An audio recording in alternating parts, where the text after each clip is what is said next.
présentation au capitaine pirate. Et oh, les emportés.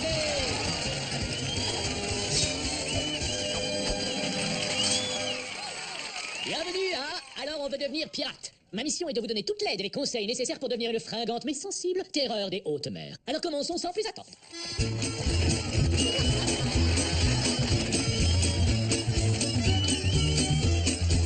Merci beaucoup, merci, vous êtes trop gentils, merci à tous. Allez, encore un peu, je vous remercie. C'est bon, merci à tous. Mais attendez, quelle est cette gracieuse créature céleste que je vois approcher?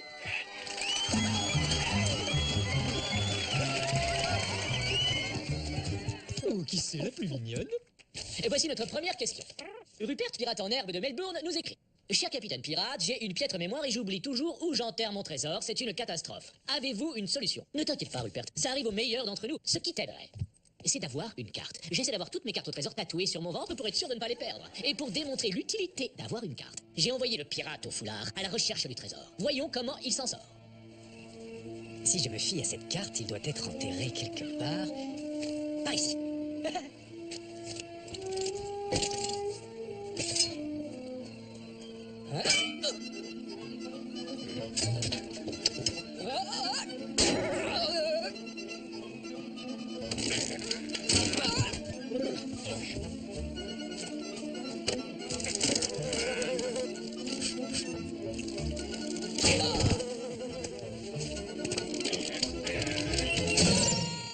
C'est bien engagé. Écoutez bien les empotés. Pour mener un bateau, il y a 4 choses qu'un pirate doit bien faire. Petit 1, naviguer. Petit 3, compter. Ça.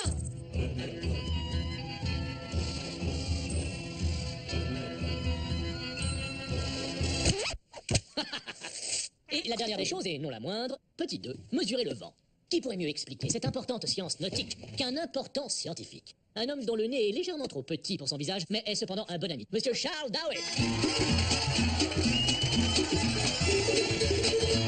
Content de t'avoir parmi nous, Charlie.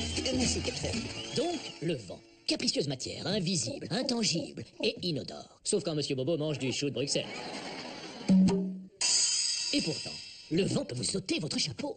Oui, certes, le vent fut longtemps un des mystères de Mère Nature, mais il existe aujourd'hui un assez réjouissant système pour le caractériser, une échelle créée par un confrère du club de sciences d'Eastchean, mon ami Monsieur Francis Beaufort. Il y a un problème?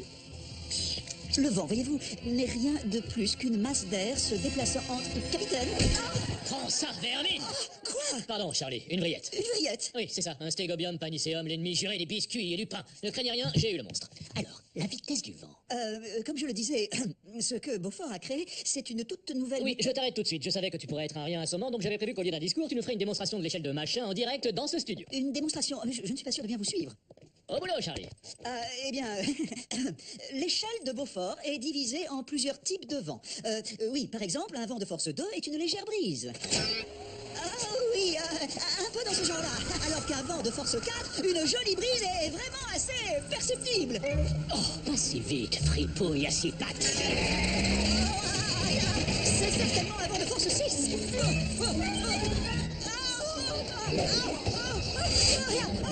Je n'aime pas ça.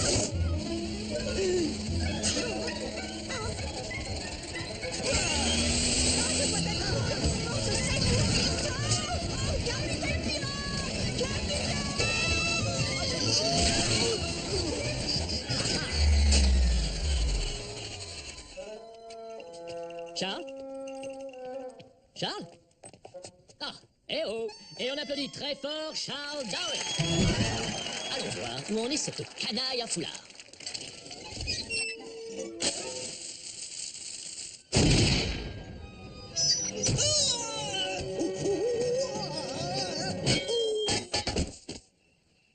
Ça t'apprendra à jouer au plus malin avec le capitaine pirate. Et maintenant, pour ma partie préférée de l'émission, allons à la rencontre d'une toute nouvelle recrue dans la vie de pirate.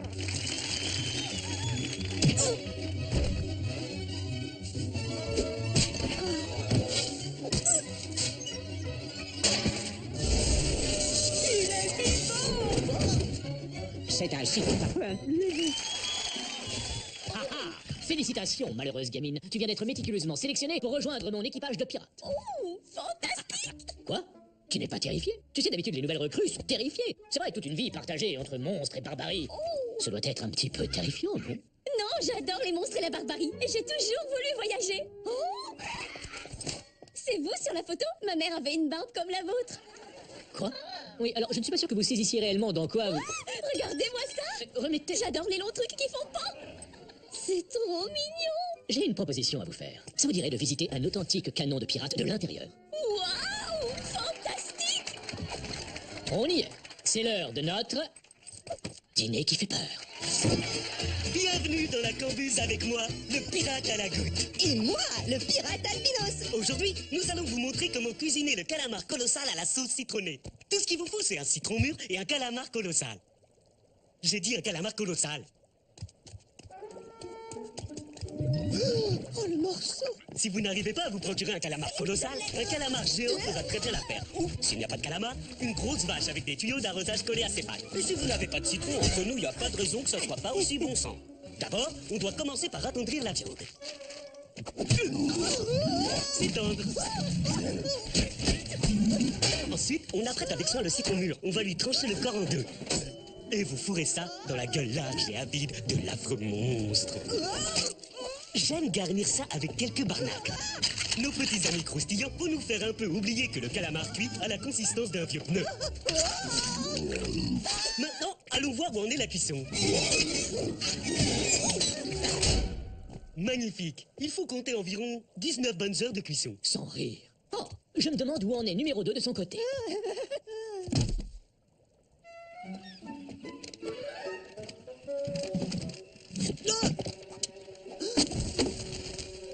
Oh!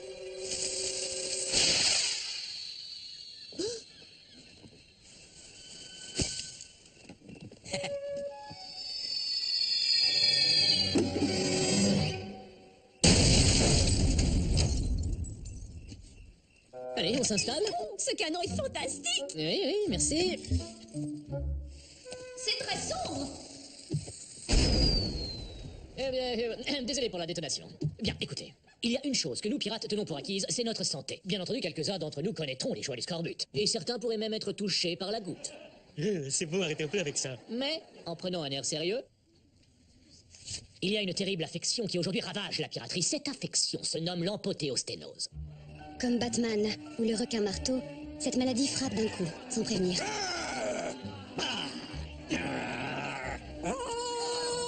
Dépouillant les pirates de leur faculté à dire argue.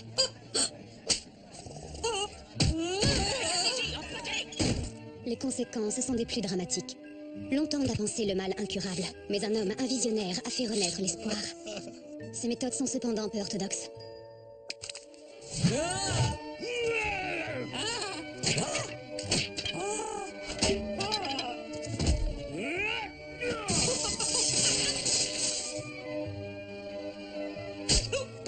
Inspire, expire, inspire, expire.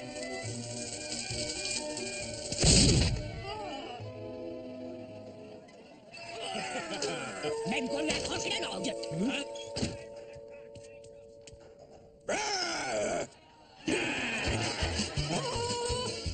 L'empothéosténose.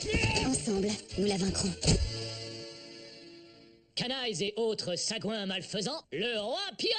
Salut, comme de votre côté.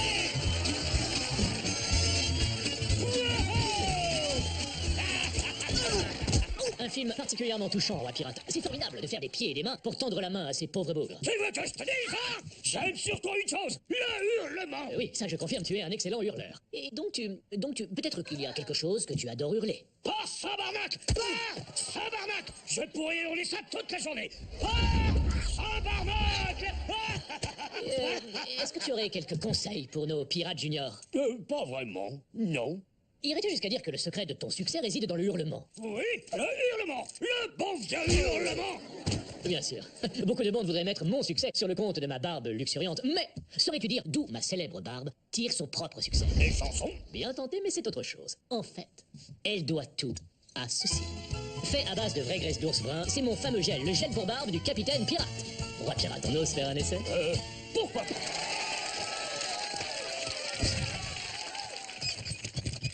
Mon gel pour barbe capitaine pirate est le seul à garantir que vos poils seront au moins 100% plus brillants qu'avec les produits concurrents.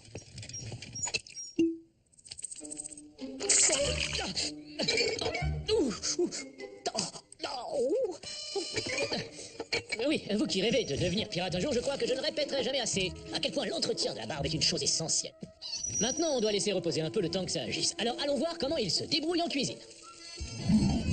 Les garçons, vous êtes sûrs que vous l'avez mis dans le four?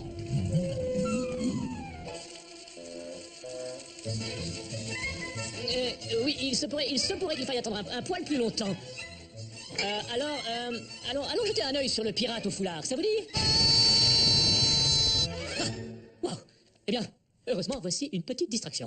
Non pas que je veuille le distraire, mais si, quand même. Voici une chanson traditionnelle. Pirate qui a mis le feu au hit parade des ventes de l'île sanglante. Veuillez applaudir bruyamment le pirate classiquement bien charpenté. Moi je vous dis la vie à bord de ce bateau de pirates n'est pas du tout ce que l'on pense. Près des requins on s'éclate et c'est sur le pont qu'on passe. On va par ici, par là, sur les flots, sur la mer de là-bas. On peut jamais revenir sur le pas, c'est des pirates et pour moi. Sur les roues de la loi, les pirates proclament sans embâche qu'embaucher son prochain sera mentionné par le tatouage. On va par ici, par là, sur les flots, sur la mer de là-bas. Pleine mer. Oh non, c'est des pirates et pour moi.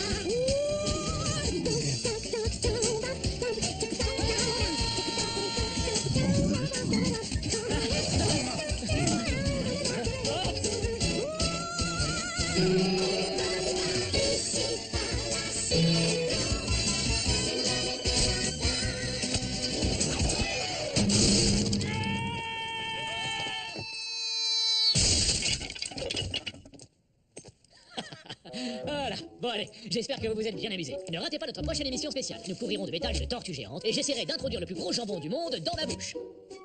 Oh non, c'est pas vrai.